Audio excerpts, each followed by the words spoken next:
इस वीडियो में मैं हाई ग्रोथ स्टॉक के बारे में मैं डिस्कस करूंगा। मैं इन सारे हाई ग्रोथ स्टॉक पोर्टफोलियो के बारे में मैं डिस्कस करूंगा। उससे पहले मैं आपको कुछ स्ट्रेटजी बताना चाहता हूं कि उस स्ट्रेटजी को फॉलो करके हम लोग इसमें इन्वेस्टमेंट कर सकते हैं, सिस्टमेटिक इन्वेस्टमेंट भी कर सकते हैं।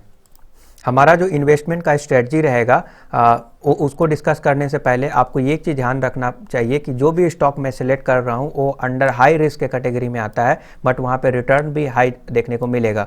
तो आप ये बेहतरीन स्टॉक होगा। नाउ जो स्ट्रेटजी होगा वो पहला होगा बाय ऑन डीप। इसका मतलब ये है कि ऐसा नहीं है कि अगर टेक्निकल्स बोल रहे हैं कि अभी ये गिरने वाला है, अभी कंसोलिडेशन फेज में जाने वाला है, तो हाई लेवल पे जाकर बाई कर लेंगे। नहीं, वो नहीं करेंगे। हम बाई ऑन डीप ही हमेशा करेंगे। मौका चूक गया कोई प्रॉब्लम नहीं है, नेक्स्ट टाइम ट्राई करेंगे, बट ऊपर के लेवल पे कभी बाई नहीं करेंगे। ये हमारा स्ट्रेटजी रहेगा।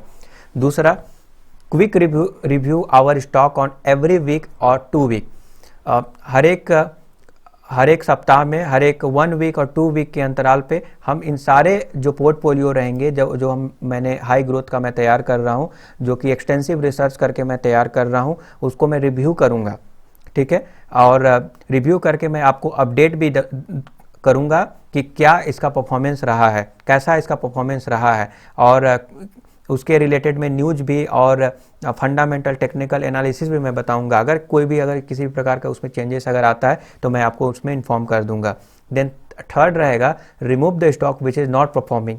कोई ऐसा स्टॉक जो फ्यूचर में बेहतरीन प्रदर्शन करने का उम्मीद अब खो चुका है, अब ऐसा कुछ बचा नहीं है, अगर फंडामेंटली वीकर होता जाता है या फिर कुछ ऐसा हमको पता चल जाता है जिससे कि ये पता चल जाए कि आने वाले समय में ये अच्छा प्रदर्शन नहीं करेगा, तो उसको हम रिमूव करने में हिचकिचाएंगे नहीं। ऐसा नहीं है कि अब ले लिए तो ले लिए, अब तो शायद जीरो हो जाए तब भी नहीं छोड़ना है, ऐसा नहीं है। अगर हमको वहाँ पे प्रॉब्लम नज़र आएगा तो वहाँ पे हिचकिचाना नहीं है, उस स्टॉक को बाहर का रास्ता दिखा देंगे अपने पोर्टफोलियो से।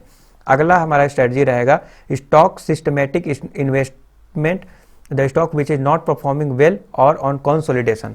अब कुछ ऐसे स्टॉक हैं जो फंडामेंटल स्ट्रॉन्ग है, नो डाउट, बट अभी वो कंसोलिडेशन पेज में है, अभी वो चल ही नहीं रहे हैं, तो ऐसे स्टॉक हैं उसमें हम इन्वेस्टमेंट नहीं करेंगे, सिस्टमेटिक इन्वेस्टमेंट अपना रोक देंगे। अब देखेंगे कि ये लंबे समय तक कंसोलिडेट कर रहा है, ज़्यादा कुछ बेनिफिट हो नहीं रहा है, ऊपर जा रहा है फिर से गिर जा रहा है, तो फिर हम उसमें अब इन्वेस्टमेंट नहीं करेंगे, अनदर स्टॉक में इन्वेस्टमेंट करेंगे।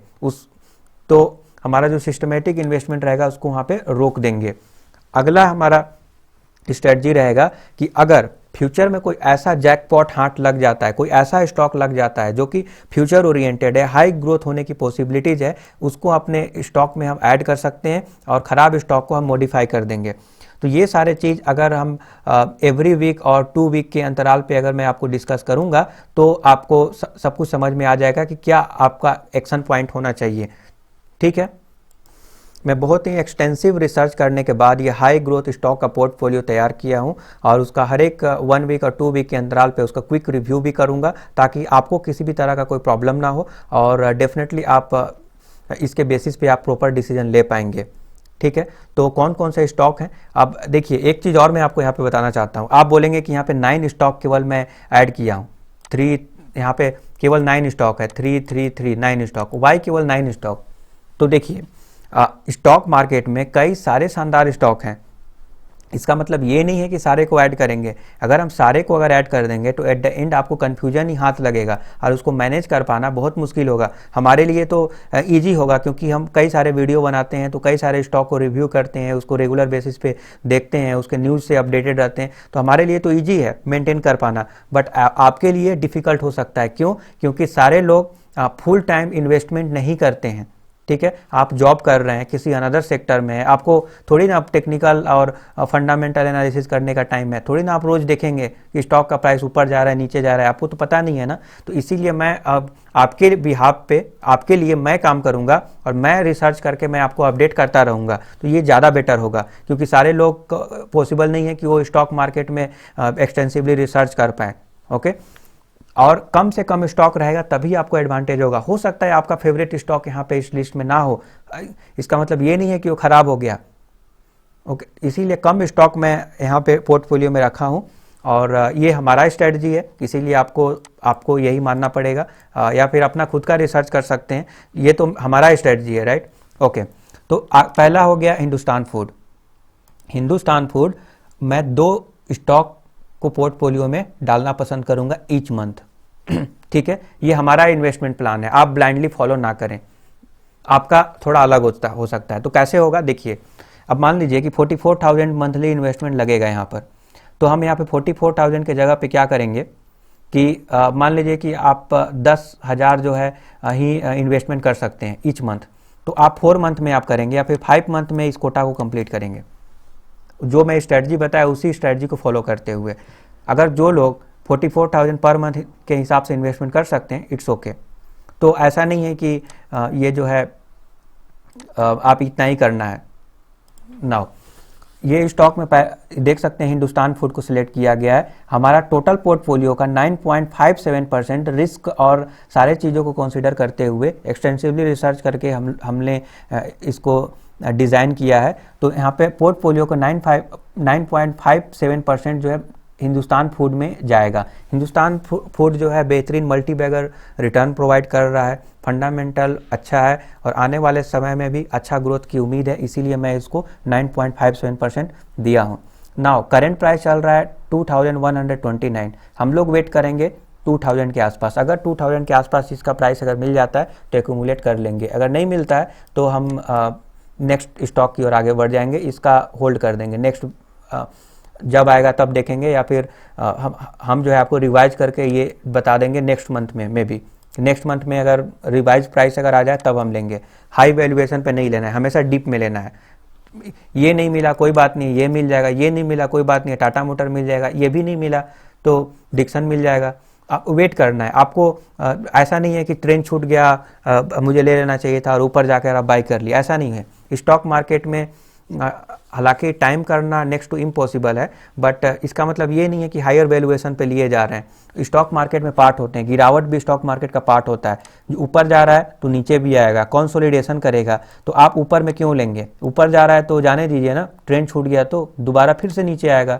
कभी कभी तो कुछ स्टॉक में जो है 3 या 6 मंथ के नीचे आ जाते हैं, 50 डे मूविंग एवरेज के नीचे चल रहे होते हैं, तो 50 डे पहले जो प्लान कर रहे थे वो तो प्राइस मिल ही जाता है। तो ऐसा नहीं है कि मौका चूक गया तो क्या है, बहुत सारे स्टॉक हैं, 9 स्टॉक है, कोई ना कोई में तो मौका मिल ही जाएगा।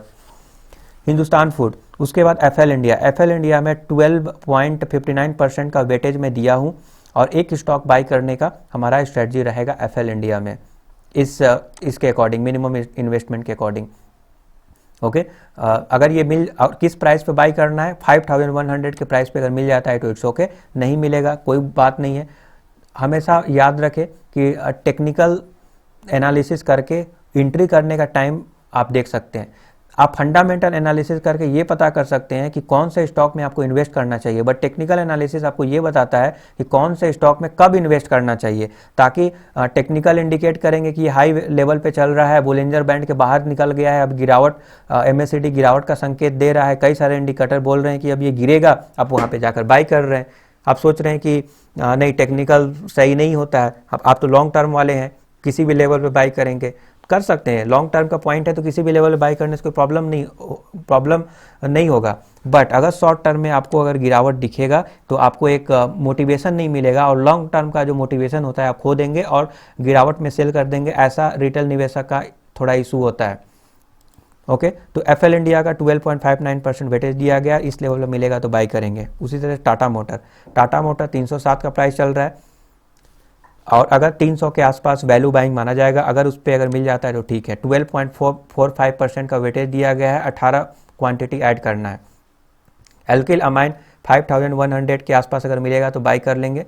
ओके, एक चीज़ और मैं यहाँ पे बताना चाहता हूँ, ये जो जितने भी स्टॉक है ना, मोस्ट ऑफ द स्टॉक का मैं फंडामेंटल और टेक्निकल एनालिसिस डीप में भी मैं करता हूँ, इंट्रिंसिक वैल्यू के साथ करता हूँ, तो आपको यहाँ पे घबराने की ज़रूरत नहीं है। आपको मैं रेगुलर बेसिस पे वीडियो लाकर मैं अपडेट करता रहूँगा, और ये सारे स्टॉक हमारे रडार पे रहते हैं क्योंकि बहुत सारे हमारे इन्वेस्टर जो हैं इन्वेस्ट किए हुए हैं, तो मुझे उनको अपडेट करना बहुत इंपॉर्टेंट होता है।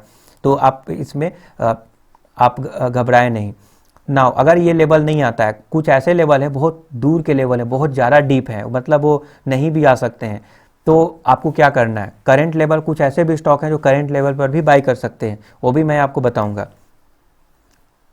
ओके, नाउ टाटा मोटर, देखिए अभी मार्केट में गिरावट चल रहा है, गिरावट तो नहीं चल रहा है, बट अभी कुछ समय पहले गिरा हुआ था मार्केट, अभी थोड़ा ऊपर जाने की कोशिश कर रहा है। तो जो गिरावट हुआ है करंट लेवल पे, अगर सारे स्टॉक को अगर आप बाई कर लेते हैं करंट प्राइस पर भी, तब भी कोई प्रॉब्लम नहीं है, क्योंकि सारा मार्केट ही डाउन है। ठीक है, सारा मार्केट में मोस्ट ऑफ द स्टॉक में करेक्शन चालू है। तो आप चाहें तो करंट ये जो भी आप देख रहे हैं ना प्राइस, उस प्राइस पर भी बाई कर सकते हैं, कोई इशू नहीं। इस मंथ के लिए नहीं है, बट कोई ऐसा मंथ आ जाता है जिसमें सारे स्टॉक जो है एकदम हाई हाई मार रहे हैं, और वहाँ पे ये डीप काम आता है। ओके, नाउ टाटा मोटर में 12.45% का इन्वेस्टमेंट रहेगा। एफएल इंडिया, क्विकली मैं बता दूं, एफएल इंडिया बहुत ही बेहतरीन स्टॉक है, एडवर्टाइजमेंट से रिलेटेड काम करता है। टाटा मोटर इलेक्ट्रिकल व्हीकल में सबसे नंबर 1 कंपनी के रूप में इसका नाम आता है, तो ये भी फ्यूचर ओरिएंटेड है, आपको बेहतरीन रिजल्ट मिलेगा। एल्किल अमाइन केमिकल स्टॉक का मिड कैप का शानदार स्टॉक है और हाई ग्रोथ होने की पॉसिबिलिटीज है, फंडामेंटल भी स्ट्रॉन्ग है, तो आप यहाँ पे इन्वेस्टमेंट कर सकते हैं। 5100 में 12.9% का वेटेज दिया गया, एक स्टॉक ऐड करना है। Dixon technology again multibagger stock already provide कर दिया है और फ्यूचर ओरिएंटेड ये स्टॉक है, फ्यूचर में अच्छा क्वार्टर रिजल्ट का एक्सपेक्टेशन रहेगा, इसीलिए ये ग्रो किया है रिसेंट दिनों में। नाउ करंट लेवल पर भी बाई कर सकते हैं, 3200 से 3300 के बीच में अगर इस लेवल पर अगर मिल जाता है तो फिर ये वैल्यू बाइंग माना जाएगा। बोरोसिल रिन्यूएबल भी अब ये थोड़ा मोनोपोली टाइप का स्टॉक हो गया है करेंटली, जो भारत सरकार का फैसला आया था, फैसला नहीं मीन्स जो सिनारियो सर्कमस्टांसेस क्रिएट हुए हैं, इसको मैं डिटेल में बताऊंगा, बहुत बड़ा स्टोरी है न्यूज़। इसको मैं बता रहा हूँ कि 237 पे अगर मिल जाता है तो आप बाई कर सकते हैं। वेटेज हालांकि मैं बहुत कम दिया हूँ, 1.12% दिया हूँ, 2 क्वांटिटी आप चाहें तो बाई कर सकते हैं। उसी टाइप से HLE ग्लास कोड या फिर JM फॉर्डलर, बट मुझे ये ज़्यादा पसंद है इसीलिए मैं इसको ऐड किया हूँ। 2400 के आसपास करंट प्राइस चल रहा है, 2 क्वांटिटी आप बाई कर सकते हैं और उसका वेटेज है 10.79%, अपने पोर्टफोलियो का वेटेज में दिया हूँ। अगला स्टॉक है दीपक नाइट्राइट भी फ्यूचर ओरिएंटेड शानदार फंडामेंटली स्ट्रॉन्ग स्टॉक है और फ्यूचर में और भी गुड क्वार्टर की एक्सपेक्टेशन रहेगा और बेहतरीन प्रदर्शन करने की उम्मीद रहेगा। 1646 के आसपास अभी प्राइस चल रहा है, 1500 के आसपास मिल जाता है तो आप बाई कर सकते हैं। इस लेवल पे थोड़ा आप अवॉइड करें, हालांकि अब ये ऐसे स्टॉक थोड़ा हाई लेवल पर ही मिलते हैं। ओके, 4 स्टॉक बाई कर सकते हैं, 14.81% का वेटेज दिया गया है। इन्फोएज एक लार्ज कैप का मल्टीबैगर स्टॉक है। जनरली लार्ज कैप का स्टॉक जो है ज़्यादा तेज ग्रो नहीं करते हैं, बट उम्मीद है कि इन्फोएज अच्छा प्रदर्शन करेगा फ्यूचर में, क्योंकि बहुत सारे ब्रांड का पोर्टफोलियो इनके पास है और जो न्यूबीज और स्टार्टअप में जो इन्वेस्टमेंट इन लोग ये इन्फोएज करता है वो बेहतरीन है इसका, तो फ्यूचर में अच्छा रिटर्न दे सकता है। 4000 पे अगर मिलेगा तो आप बाई कर सकते हैं, एक क्वांटिटी बाई करेंगे तो 9.58% पोर्टफोलियो का इसमें बाई हो जाएगा। टोटल सबसे ज़्यादा जो वेटेज दिया गया है उसमें है टाटा मोटर है, एफएल इंडिया है, एल्किल अमाइन है, दीपक नाइट्राइट है, ये सारे स्टॉक को डिक्सन टेक्नोलॉजी को सबसे ज़्यादा है, ये सारे स्टॉक को वेटेज दिया गया है। आई होप कि आपको ये पोर्ट समझ में आएगा, किस लेवल पे बाई करना है, कौन सा लेवल वैल्यू बाइंग होगा, मैं आपको बताया। मिनिमम इन्वेस्टमेंट 44,000 का होगा। आप चाहें तो ये टारगेट इसमें डीप में बाई करना है, बाई ऑन डीप करना है तो 3 मंथ का ले ले। अगर मान लीजिए कि 1 मंथ में आपका सैलरी के हिसाब से इतना इन्वेस्ट नहीं कर सकते हैं तो आप 3 मंथ में करें, 4 मंथ में करें, 5 मंथ का प्लान बना ले, आप अपने अकॉर्डिंग प्लान बना ले। मुझे तो आपके बारे में नहीं पता है आप कितना अर्न करते हैं। अब ये सारे रिसर्च करके मैं क्विक रिव्यू तो मैं आपको लाता रहूँगा और आपको मैं बताता रहूँगा कि कौन सा स्टॉक का बेहतरीन है, कब निकालने का टाइम आ गया है, कब आप सब कुछ मैं बताऊँगा वीडियो बनाकर। ठीक है, तो आप जॉब कर रहे हैं उसमें कंसंट्रेट करें, पैसा कमाएं और यहाँ पे इन्वेस्ट करें। नाउ अगला स्ट्रेटजी हमारा रहेगा कि ये क्या निफ्टी को बीट किया है कि नहीं। निफ्टी को बीट करना बहुत इंपॉर्टेंट है। आपका कोई भी पोर्टफोलियो है, निफ्टी से बेहतरीन रिजल्ट मिलना अच्छा ही होता है। तो निफ्टी को अगर बीट करेगा तो आप बोल सकते हैं कि आपका इन्वेस्टमेंट सही दिशा में जा रहा है। निफ्टी रिटर्न दिया है 1 ईयर में 63.16%, बट हमारा जो हाई स्टॉक पोर्टफोलियो जो मैं तैयार किया हूँ वो स्टॉक जो है रिटर्न दिया है 275.95%, जो कि शानदार है, बेहतरीन है और ये 5 तारीख के लिए मैं स्ट्रेटजी बनाया हूँ। ओके, ये वैलिड रहेगा, आने वाले 1-2 वीक तक वैलिड रहेगा, तो आपको घबराना नहीं है। इसी तरह का एक्सटेंसिव रिसर्च वीडियो और फंडामेंटल टेक्निकल एनालिसिस का भी वीडियो मैं लाता रहूँगा। Thank you for subscribing the YouTube channel.